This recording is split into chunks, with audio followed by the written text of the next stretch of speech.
Lucia. Hey. Oh, How are you? memories, reunion tour. It's been a minute. It's been a I- minute. How, Yeah, how, how have you been? I've been good. I really can't complain despite the really intense year we've been having. Really can't complain.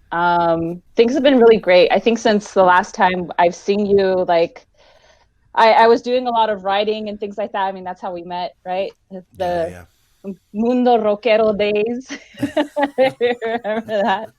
The Spanish rock scene of It's Los that is Angeles. yeah. So, it's just been a really wild ride for me to go from doing all of that to where I'm at now, which is now executive director of this organization that you mentioned, Las Fotos Project. And just really quickly, so Las Fotos Project is a photography mentoring organization. We work specifically with teenage girls of color from communities of color, teach them photography, but really as a tool to express themselves and to tell their stories, which is so important right now because, a lot of women of color's stories are not out there, especially artists. I feel like they get like really overshadowed or pegged into something that people feel it should be, or artists tend to feel like they need to tell a story in a certain way, especially given like maybe their cultural background. And I think this is something, like you said, in terms of my connection to Bowie, like Bowie has such a special place in my heart for me. Like and I'm sure like many other people also watching all the different stories of how, we connect to Bowie and the things that he's done for us in our lives, even though we don't know him like as a person, right? Um, but he, I think I first became introduced to Bowie when I was probably in high school. I think, that was in the early 90s, and so it also happened to be around the same time that Bowie became public with his artwork too. So it was like I got to know Bowie as the musician and, the singer and the artist, and of course like a lot of other folks getting introduced to Bowie through, his more pop, like his popular songs, it's just like Modern Love, Let's Dance, all that stuff. Of course, my sisters, oh my gosh, I remember my sisters getting ready to go out clubbing and packing themselves into the bathroom, and, like doing their makeup and all that stuff, and like dancing to like Modern Love and everything. And I remember that from when I was a kid, but when I was in high school, just starting to get really into who he was. And I think it really wasn't until, I became like a younger adult in my 20s that I really started having a deep affinity and appreciation for Bowie's music. And there was something really, at the time I couldn't really pinpoint it. There was something really special about Bowie's music and the way that he performed and the way that he just did the things that he did.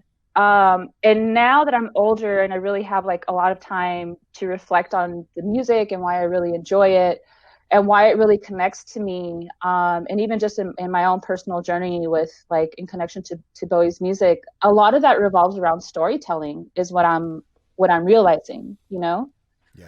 um, Bowie has this magical way of telling stories, and not just telling like a love story or a story about struggles or things like that. Like these amazing, fantastical stories about the future and what the future could be, about alternate universes, about the space and the actual universe.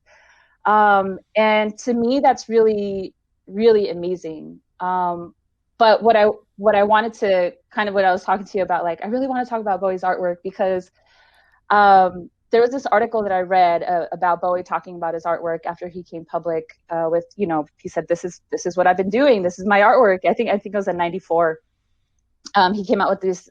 He presented this series called D Heads, I think is what it is. And they're just a series of portraits of people. I wish I knew more about the D Heads. I feel like I went down a rabbit hole one time trying to research like what exactly who they were, what they were, like you I mean, know. some of those I've seen those, and some of those are clearly him, but then Right. some are not. Some are definitely just random kind of craziness.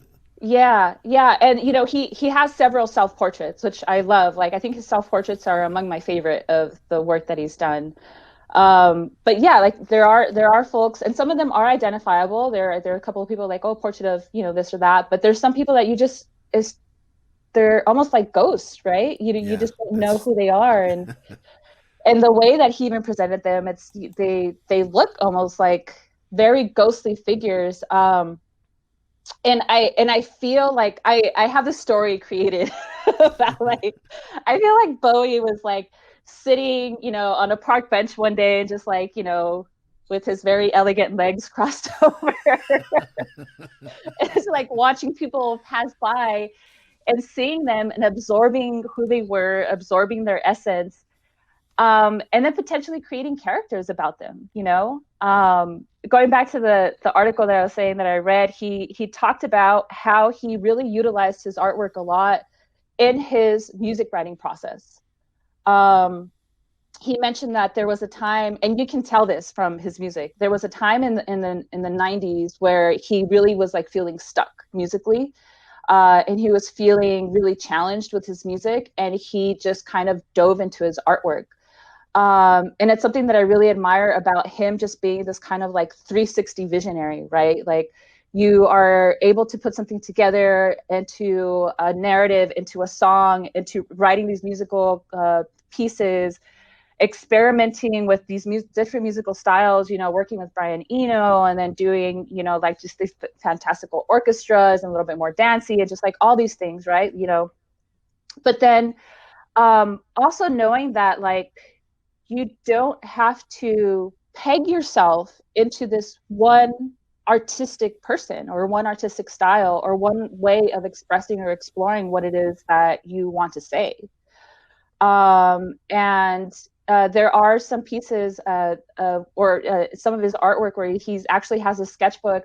I think Ashes to Ashes is one of them, that I found, where he actually drew out what he wanted Ashes to Ashes to look like and to sound like, and that is like so incredible to me, that he took this kind of 360 approach into doing that. And for me as a quasi writer, I wouldn't say that. for me as a writer, I'll own it. For me as a writer,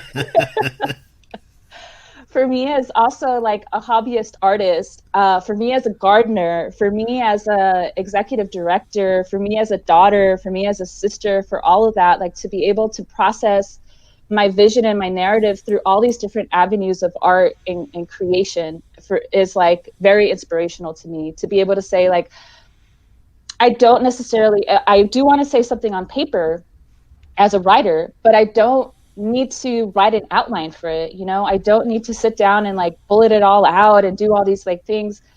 I can just sit and finger paint, finger paint my story if I want to. And then from there, pull out exactly what it is that I want to say. I can dig my hands in the dirt and feel and connect with the earth to say, like, these are the stories that I want to say, and allow my mind to kind of break free of the construct of, like, I have to actually sit in front of my computer to be writing, that I can actively be writing as I'm gardening, or I can actively be writing as I'm painting. And It's all one thing. It's all connected. It's all, and you're pulling from all these different sources and all these different experiences, but they don't necessarily separate or go into categories the way people expect them to. They're because you're an artist, so right. you're pulling from everything, and everything is your art. And I love that comparison you were saying, especially the digging in the dirt. I love getting my hands dirty. Yeah, absolutely. So, and in terms of like how I feel that is reflected in now in the work that I do and the work that us as an organization, how we work with our students, we really encourage our students that tool, right? Sorry, I lost you for a second there. Go ahead. Oh, I was saying that we really use our photography as a tool to like encourage our students to tell their stories in that way. Sometimes our students are talking about like their own personal mental health and wellness, and being able to express that, or being able to just embrace that, or their journey. it doesn't have to be that they have to be mental health experts, or it doesn't mean that they have to be like writers and journal these things. They can take a photograph of something and then say, this is where my mind is right now, and this is what this means to me. And one of the other things that we've been experimenting more lately with our students in terms of their photography, and I think we may have it up. I can show it. Is this? Okay, cool. So this is a class that we just recently wrapped up. It's our class called Esta Soy Yo, and in this class we encourage our students to use photography as a way to really express themselves and find their voice, and to like tell their own personal stories and narratives.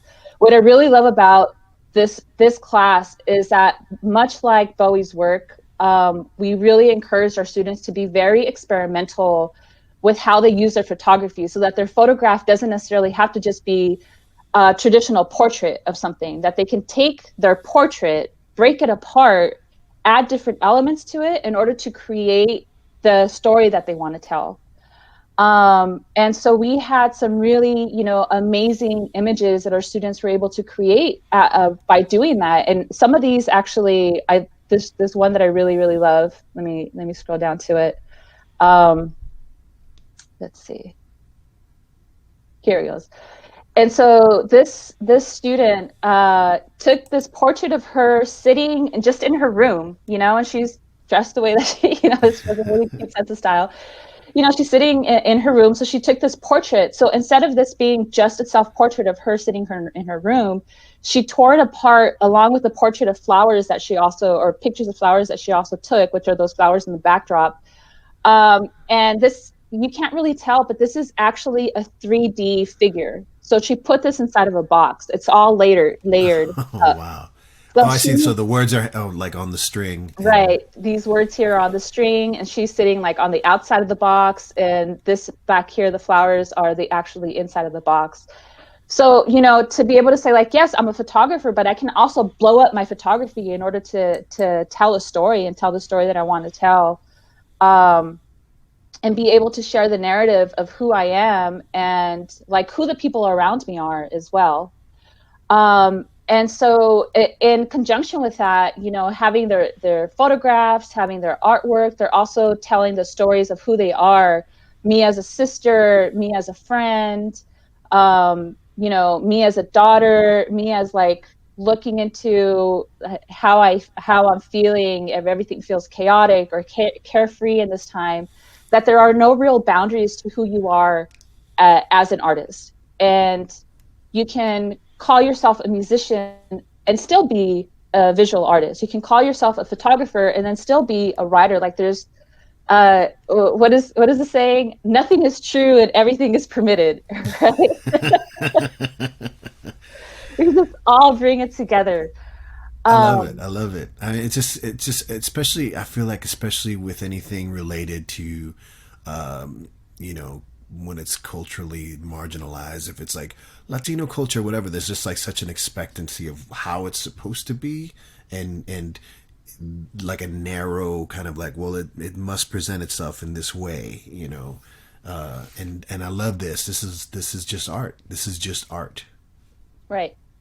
And it's all one thing and one being, and that is really where my deep admiration for Bowie as an artist lies, is that he is a musical artist, a storyteller, and then also using his artwork as a way to like just be able to express and push himself through these blockages, to not have to say like, I can't compose this musical piece, so I'm going to stop because I can't do it musically. Instead, he said, I can't compose this musical piece, so I'm going to turn to something else so that I can compose.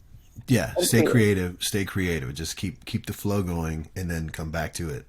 Right. Lucia, tell me where people can find more about Las Fotos Project. Yeah, we're on the interwebs. It's lasfotosproject.org. So you can find us there. We're also pretty active on Instagram. Las Fotos Project altogether is our Instagram handle. So you can find us there. Right now, in this era of COVID, we've been just doing everything virtually. So all of our exhibitions are online. Um, you can, log onto our website and then scroll down a little bit on the front page, and you'll see all of our student exhibitions, our Esta Soy Yo exhibitions. We have exhibitions where our students do advocacy work using photography as well. So they're doing like a lot of documenting of what's happening in our communities, food pantries, protests, people who have been running for office amid the pandemic, people who are doing like natural healing. They document all of that. We also have a professional program where students are learning how to be professional photographers, and so a lot of that kind of like their portfolio of work, as well as they're expanding their own identity as a photographer. But it's all on there, and would love for people to check it out and let us know. Like I would love to know, which kind of Bowie piece is people's favorite, how they connect that to their own work as well, and if they see anything reflected in our students too. Like I would just love to know, build out that community too. That'd be so great. Thank you so much for joining us here on Truck Stop Mixtape for this Bowie thing. Yes. I'm so proud of you. I mean, for going back to the Mundo Rockero days to what you're doing now is such a you are inspiring so many young women and giving them such a great opportunity to express themselves at such a critical time in their lives, and that's beautiful. That's very Bowie of you. Thank you. Oh, that's like ultimate compliment. very, very funny. Thank Thank you you so so much. much. Yeah, Bye. thank you for having me. Like, this was a lot of fun. I was like, I don't even know what I'm gonna say. You had it down. You got it. You knew what you were doing. Yeah, thank Thank you. you. Thank you. You're one of the best. Be good, okay? Thank you so much. Cuídate. Bye bye. Bye.